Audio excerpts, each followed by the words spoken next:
இயேசுவின் நாமத்தினால் உங்கள் அத்தனை பேரையும் நான் வாழ்த்தி வரவேற்கிறேன். கர்த்தருடைய கிருபையும் சமாதானமும் இரக்கமும் நம்மிலே பெருகுவதாக.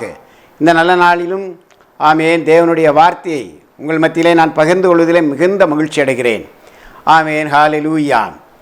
ஆண்டவர் ஒரு மாற்றத்தை உண்டாக்குகிறவராய் இருக்கிறார். ஒரு நல்ல ஒரு மாற்றம் நம்முடைய வாழ்க்கையிலே உண்டாகப் போகிறது. விசுவாசத்தோடு இந்த தேவனுடைய வார்த்தையை கேளுங்கள். நிச்சயமாகவே நம்முடைய வாழ்க்கையில் ஒரு பெரிய மாறுதல் நிச்சயமாகவே உண்டாகும். மாறுதலை உண்டாக்குகிற கர்த்தர். ஆமேன், ஹல்லேலூயா. தரித்திரம் ஐஸ்வர்யமாக மாறும், தோல்வி ஜெயமாக மாறும், துக்கம் சந்தோஷமாக மாறும். இப்படிப்பட்ட மாற்றங்களை கர்த்தர் நம்முடைய வாழ்க்கையிலே வைத்திருக்கிறார். இந்த நாள் நல்ல நாளாக அமைவதாக. சங்கீதம் 107 அதில் 33 35 வரை உள்ள வேத பகுதியிலே நம்ம வாசிக்கும்போது 33ஆம் வசனத்தை வாசித்தால் அங்கே பார்க்கிறோம், அவர் கொடுமையை செய்யும்போது, பாவம் செய்யும்போது, பொல்லாப்பு செய்யும்போது ஆறுகளை அவாந்தர வெளியாக மாற்றி விடுகிறார், நீரூற்றுகளை வறண்ட நிலமாக மாற்றுகிறார். காரணம் பொல்லாப்பு செய்தது நிமித்தம். அப்பொழுது ஆனால் ஒரு மனுஷன் தேவனுக்கு விரோதமான கர்த்தருக்கு பிரியமில்லாத காரியம், பாவம், ஆமேன், மீறுதல், அக்கிரமம், பொல்லாப்பு இப்படிப்பட்ட காரியங்களை செய்யும்போது ஆண்டவர் அவனுடைய வாழ்க்கையிலே ஒரு ஆறுகள் இருக்குமானால், ஒரு செழிப்பு இருக்குமானால் அதை அவாந்தர வழியாக மாற்றி விடுகிறார்.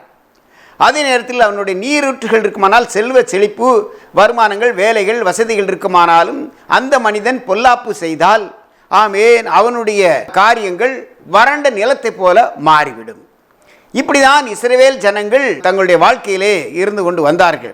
ஆனாலும் கர்த்தரை தேடின போதோ அவருடைய வாழ்க்கையிலே என்ன செய்கிறார் என்ற 35ஆம் வசனத்தின்படி அவாந்தர வெளியை தண்ணீர் தடாகமாகவும் வறண்ட நிலத்தை நீரூற்றாகவும் மாற்றுகிற தெய்வமாக காணுகிறார். 6ஆம் வசனத்திலே பார்க்கும்போது தங்கள் ஆபத்திலே கர்த்தரை நோக்கி கூப்பிட்ட போது அவருடைய இடுக்கண்களுக்கு விடுவித்தார் என்று பார்க்கிறோம்.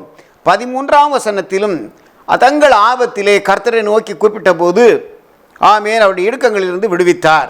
19ஆம் வசனத்திலும் தங்கள் ஆபத்திலே கர்த்தரை நோக்கி கூப்பிட்ட போது அவருடைய இடுக்கண்களிலிருந்து அவர் விடுவித்தார். 28ஆம் வசனத்திலும் ஆமேன் தங்கள் ஆபத்தில் கர்த்தரை நோக்கி கூப்பிட்ட போது அவருடைய எல்லா இடுக்கண்களிலிருந்தும் விடுதலை கொடுத்தார் என்று பார்க்கிறோம். அப்படியானால் ஆண்டவரிடத்தில் வரும்போது ஒரு ஆபத்து, ஒரு கஷ்டம், ஒரு வேதனை, ஒரு கடன் பாரம், இப்படிப்பட்ட சூழ்நிலை, வீடு கட்டுகிற வேலையிலே பாதியில் நின்று விட்டது, அதில் பலவிதமான சூழ்நிலையில் வரும்போது நாமும் கர்த்தரை நோக்கி கூப்பிடும்போது நிச்சயமாகவே உண்மையான விசுவாசியாய் கர்த்தருக்கு பயந்து தேவ நாமத்தை நாம் துதிக்கும் போது, அவருடைய பிள்ளையாய் மாறும்போது ஆமேன் கர்த்தர் நம்முடைய வாழ்க்கையிலே ஆமேன் வருகிற எல்லா இக்கட்டுகளிலிருந்தும் அவர் விடுதலையை தருகிற தேவனாக இருக்கிறார்.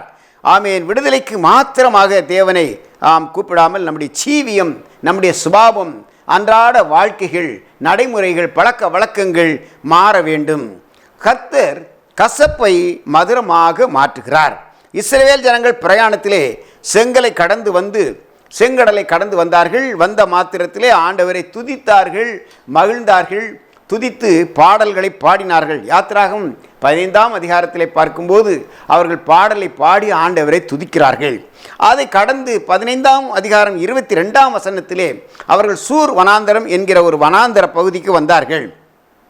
அங்கே வரும்போது 23ஆம் வசனத்தில் சொல்கிறது, அந்த இடம் மாறா என்று காணப்படுகிறது.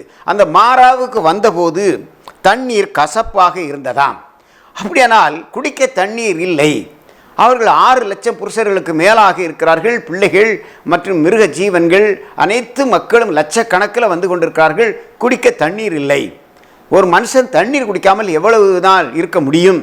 ஒரு நாள் அல்லது 2 நாள், அதற்கு மேலாக மிகவும் கஷ்டம். தண்ணீர் மிக மிக ஒரு அவசியமாக இருக்கிறது.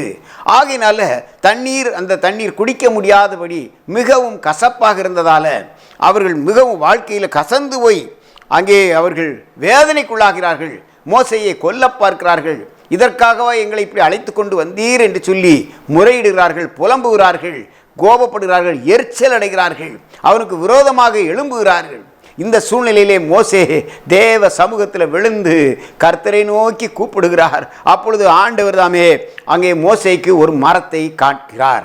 அந்த மரத்தை அந்த கிளையை வெட்டி அந்த தண்ணீரில் அது போட்டபோது அந்த தண்ணீர் மறுதரமாக மாறினது. இனிப்பாக, சுவையாக, ஒரு நல்ல ஒரு ஆமேன் ஆமேன் குடிக்கக்கூடிய வகையிலே அது ஒரு பெரிய விசேஷ விதமாக ஒரு மாறுதல் வந்தது. ஆக ஒரு தண்ணீரை ஆண்டவர் மாற்றுகிறார்.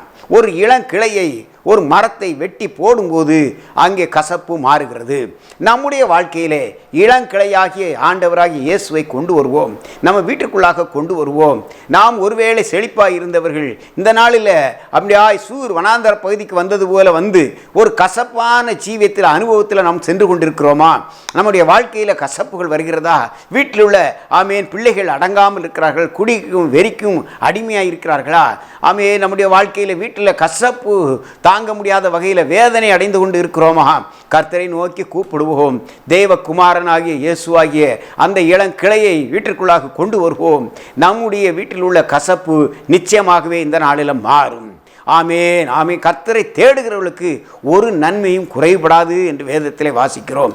கர்த்தரை நோக்கி கூப்பிடும்போது ஆண்டவர் மனம் இறங்குகிறவராக இருக்கிறார். முழு மனதோடு, முழு ஆத்மாவோடு, முழு பலத்தோடு தேவனிடத்தில் அன்பு கூர்ந்து நம்முடைய குடும்ப காரியங்களை கர்த்தரிடத்தில் ஒப்பு கொடுக்கும்போது நிச்சயமாகவே அந்த கசப்புகளை, அந்த வேதனையை ஆண்டவர் மாற்றி அமைக்க போதுமானவராக இருக்கிறார்.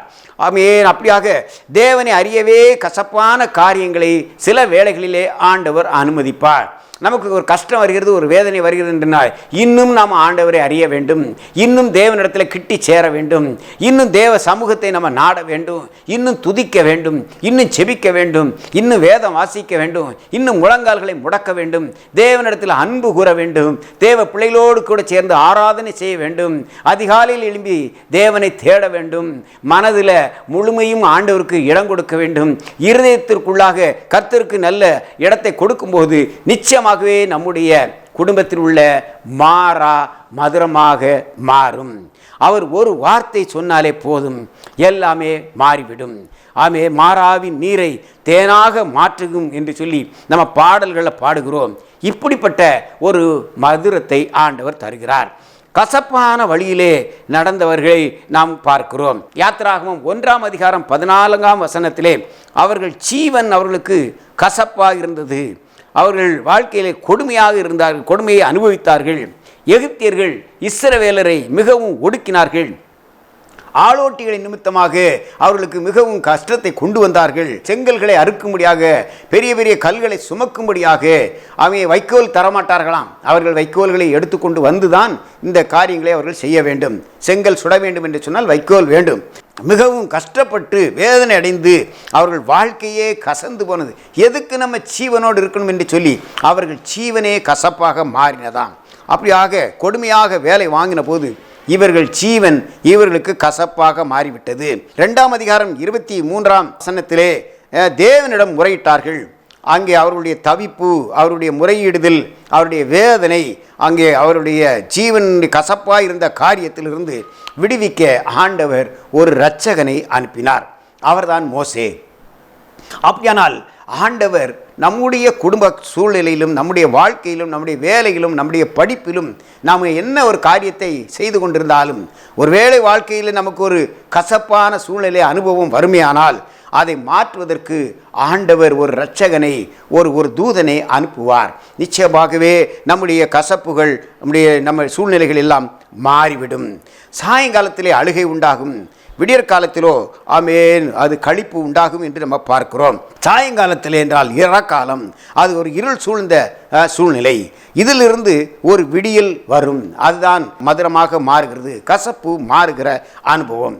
அப்படியாக இஸ்ரவேல் ஜனங்களுக்கு அந்த 6 லட்சம் மக்களுக்கு அதிகமான ஆமேன் அத்தனை மக்களையும் ஆண்டவர் அந்த கசப்பான தண்ணீரை மதுரமாக மாற்றி அவர்களை அந்த நாளிலே நன்றாக குடிக்கும்படியாகவும் அவருடைய இருதயம் இளைப்பாறும்படியாகவும் அவங்க பெரிய அற்புதத்தை செய்தார். ஆக இஸ்ரவேல் ஜனங்கள் அத்தனை பேரும் தேவனை நோக்கி கூப்பிட்ட போது கர்த்தர் மனம் இறங்கி அவர்கள் வாழ்க்கையில் வந்த அந்த கசப்பை மாற்றினார். அதுபோல கர்த்தரிடத்தில் வரும்போது, தேவாதி தேவனிடத்தில் அன்பு கூர்ந்து அவரிடத்தில் நம்ம ஓடி வரும்போது, முழுமையுமாய் நம்பிக்கையோடு விசுவாசத்தோடு அவரை தேடும்போது நம்முடைய வாழ்க்கையில் உள்ள கசப்புகள் நிச்சயமாகவே மாறும். அடுத்ததாக நம்ம பார்க்கிறோம், நகோமி என்கிற ஒரு அம்மாவை குறித்து நம்ம பார்க்கிறோம். இவர்கள் பெத்லெகேமிலிருந்து மோவாப் தேசத்திற்கு அங்கே பஞ்சம் பிழைக்கும்படியாக போகிறார்கள். அங்கே போன இடத்திலே அருமையானவருடைய கணவன் இறந்து விட்டார், மகன்கள் 2 பேர் இறந்து விட்டார்கள். இப்பொழுது இந்த அம்மாவும் மருமகள் 2 பேரும் இருக்கிறார்கள். அங்கே பஞ்சகாலம் முடிந்து தேவன் அந்த பெத்லெகேமிலே செழிப்பை உண்டு பண்ணின அந்த காரியத்தை கேள்விப்பட்டு அந்த தேசத்திற்கு புறப்பட்டு வருகிறார்கள்.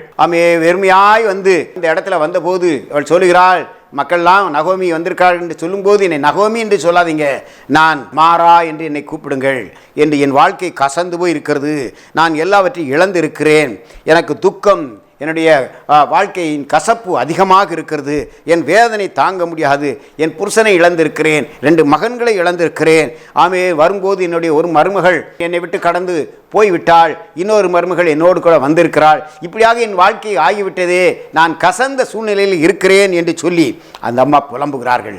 அந்த புலம்பலை ஆண்டவர் மாற்றுகிறார். அங்கே இந்த ரூத்து வயல்வெளியிலே வேலை செய்கிறாள். அங்கே அந்த போவாசை சந்திக்கக்கூடிய சூழ்நிலை வருகிறது. அதன் நிமித்தமாக அவங்கள் குடும்பம் கட்டப்படுகிறது. இந்த வாழ்க்கையில் இருந்த கசப்புகள் மாறுகிறது. இந்த ரூத்து நிமித்தமாக அருமையான ஒரு வாரிசு புறப்பட்டு வருகிறது. ஆகிய ஈசாயின் குமாரனாகி தாவீதின் வம்சத்தில் இயேசு கிறிஸ்துவை தோன்றும்படியாக ஆண்டவர் பெரிய ஒரு காரியத்தை செய்கிறார். ஆக நகோமியினுடைய வாழ்க்கையில் இருந்த கசப்பு மாறிவிட்டது. அவள் மாறா என்று சொன்னாள், ஆனாலும் அந்த கசப்பை எல்லாம் கர்த்தர் மாற்றி அற்புதமான காரியங்களை செய்தார். கண்ணீரோடு இருந்தாள், ஆமேன் ஆமேன், வேதனையோடு இருந்தால், கசப்பான சூழ்நிலை இருந்தார். இனி இருந்து என்ன என்று சொல்லி நான் இருக்கிறதை விட மரித்து போகலாம் என்கிற சூழ்நிலைக்கு நேராக தள்ளப்பட்டார்கள். அவருடைய வாழ்க்கையில் ஆண்டவர் அற்புதம் செய்தார். அந்த சூழ்நிலைகள் மாறினது. ஆமேன் ஆமேன். ஒரு அருமையான தாயார் இருந்தாங்க, அவங்களுக்கு 2 பிள்ளைகள் இருந்தாங்க. அவன் எப்படி நான் வாழ்வேன், என்ன செய்வேன் என்று சொல்லி கணவர் இறந்து விட்டார். ஆனாலும் அனுதினமும் அவர்கள் ஜெபிப்பார்கள். என் வாழ்க்கையில் நான் என்ன இந்த இன்பத்தை நான் அனுபவித்தேன், என் கணவர் இருக்க போது நான் ஒரு கடைக்கு கூட போனது கிடையாதே, இப்பொழுது எல்லா வேலையும் நான் பார்க்க வேண்டுமே, என் பிள்ளைகளை படிக்க வைக்கணும், என் பிழைப்புக்கு நான் என்ன செய்வேன் என்று சொல்லி அவங்களாய்த்தார்கள். ஆனாலும் கர்த்தர் ஒரு சின்ன வேலையை கொடுத்தார். அந்த வேலையில் உண்மையாக இருந்தார்கள். ஆண்டவரை நம்பினார்கள். பிள்ளைகளை கர்த்தருடைய கரத்தில் ஒப்பு கொடுத்தார்கள். ஆண்டவரே, என் வாழ்க்கை கசந்து போயிருக்கிறது, என் ஜீவன் எனக்கு கசப்பா இருக்கிறதப்பா, இந்த பிள்ளைகளுக்காக நான் உயிரை வைத்திருக்கிறேன், என் வாழ்க்கையில் உதவி செய்யுங்க என்று சொல்லும்போது ஆண்டவர் மனம் இறங்கி அந்த அருமையான தாயாரை உயர்த்தினார். அவருடைய வாழ்க்கையின் கசப்புகள் மாறினது. பிள்ளைகள் படித்தார்கள், வேலைக்கு போனார்கள், குடும்பம் கட்டப்பட்டது, பிள்ளைகளுக்கு வாழ்க்கை சிறப்பாய் அமைந்தது. அருமையானவர்களே, இதை கேட்டுக்கொண்டிருக்கிற தேவச்சனமே, நாமும் கர்த்தரிடத்தில் வருவோம், நம்மை தாழ்த்துவோம். நிச்சயமாகவே ஆண்டவர் நம்முடைய கசப்புகளை மாற்றுவார். யோபின் வாழ்க்கையில் ஒரு பெரிய கசப்பு வந்தது. மூச்சு விடக்கூட இடம் கொடாமல் என் வாழ்க்கையை கசப்பாக்கினீர் என்று சொல்லி யோபு 9ஆம் அதிகாரம் 18ஆம் வசனத்தில் நம்ம வாசிக்கிறோம். இப்படிப்பட்ட கசப்பு, மூச்சு விடக்கூட அவனுக்கு கசப்பாக இருக்கா வாழ்க்கை. அவனால் எவ்வளவு நெருக்கப்பட்டிருப்பான்னு பாருங்க. கர்த்தர் அற்புதத்தை செய்தார். யோபின் வாழ்க்கை முன்னிலைமையிலும் பின்னிலைமை இரட்டிப்பான ஆசீர்வாதத்தோடு மாறினது. கசப்புகள் நிச்சயமாகவே நம்முடைய வாழ்க்கையிலே மாறும். முழு மனதோடு ஆண்டவரிடத்தில் வருவோம், கண்களை மூடி செபிப்போம். கிருபை நிறைந்த நல்ல ஆண்டவரே, இரக்கம் மிகுந்தவரே, தயவெடுத்தவரே, கசப்புகளை மாற்றுகிறவரே, இந்த நாட்களில் ஒரு மாறுதலை உண்டு பண்ணுங்கப்பா. ஒரு மாறுதல் உண்டாகட்டும் இயேசுவின் நாமத்தினால. இந்த செய்தியை கேட்டுக்கொண்டிருக்கிற அருமையான சகோதரன் சகோதரி குடும்பத்தின் வாழ்க்கையில் ஆண்டவரே நீர் இடைபடுவீராக ராஜா. இஸ்ரவேல் ஜனங்களுடைய கசப்பை மாற்றினவர், நகோமியினுடைய கசப்பை மாற்றினவர், ஒரு யோபுடைய கசப்பை மாற்றினவர். ஆமென் ஆண்டவரே, அவர்கள் ஜீவனெல்லாம் கசந்து போயிருந்தாலும் எல்லாவற்றையும் மாற்றி மகிழ்ச்சினால் இடைகட்டினீரே. அதே வல்லமை இறங்குவதாக, அற்புதம் நடப்பதாக. யார் யார் இதை விசுவாசத்தோடு நம்பிக்கையோடு இந்த செய்தியை கேட்கிறார்களோ அவருடைய குடும்பத்துக்குள் ஆண்டவர் ஒரு பெரிய மாறுதலை இந்த நேரத்தில் கட்டளையிடுவீராக ராஜா, கட்டளையிடுவீராக. எல்லா துக்கமும் சந்தோஷமாய் மாறட்டும். எல்லா கவலைகளும் கண்ணீர்களும் துடைக்கப்பட்டு போவதாக. எல்லா பிசாசின் அந்தகார கிரியைகள் மாறுவதாக. குடும்பத்தில் மகிழ்ச்சி சந்தோஷம் நிலவுவதாக. இயேசுவின் நாமத்தால் அற்புதம் உண்டாகும்படியா நாங்கள் ஜெபமிடுகிறோம். கர்த்தர் பெரிய காரியங்களை செய்யுங்க. ஒரு மாறுதலை கட்டளையிடுங்கப்பா. மாறுதல் உண்டாகட்டும் இயேசுவின் நாமத்தினால், இயேசுவின் நல்ல நாமத்தினால் ஜெபம் பண்ணுகிறோம். உயிர் தெழுந்த வல்லமை இறங்குவதாக, இறங்குவதாக. உம்முடைய ஜீவன் இறங்குவதாக. ஒவ்வொருவரையும் தொடும். நம்பிக்கையோடு தேடுகிற பிள்ளைகள் வாழ்க்கையில் ஒரு மலர்ச்சி உண்டாகட்டும், மாறுதல் உண்டாகட்டும். கர்த்தர் எங்கள் ஜெபங்களை கேட்டு அற்புதம் செய்வதற்காய் நன்றி ராஜா. உமக்கே கோடி ஸ்தோத்திரம். இயேசுவின் நாமத்தில் பிதாவே. கர்த்தர் உங்கள் அத்தனை பேரையும் ஆசீர்வதித்து பெருக செய்வாராக. உங்களுடைய கவலை, கண்ணீர், கஷ்டம், வேதனை, கசப்பு இந்த நிமிஷத்திலே மாறுகிறது. ஆண்டவருக்கே மகிமை உண்டாகட்டும்.